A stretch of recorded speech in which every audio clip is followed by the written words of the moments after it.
சிறார்கள் அல்லது குழந்தைகள் அதிக நேரம் ரீல்ஸ் பார்ப்பது வெறும் பொழுதுபோக்கு அல்ல, அவர்களின் எதிர்காலத்தையே கேள்விக்குறியாக்கும் வகையில் மூளையை கெடுக்கக்கூடும் என ஆராய்ச்சியாளர்கள் எச்சரிக்கின்றனர்.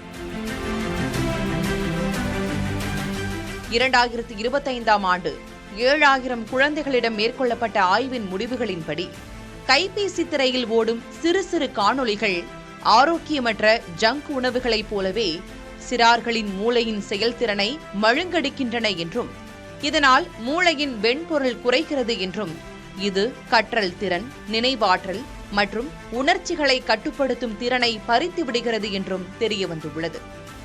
இதன் விளைவாக குழந்தைகளுக்கு கவனக்குறைவு, அதீத செயல்பாடு கோளாறு ஏற்பட வாய்ப்புகள் அதிகம் உண்டு.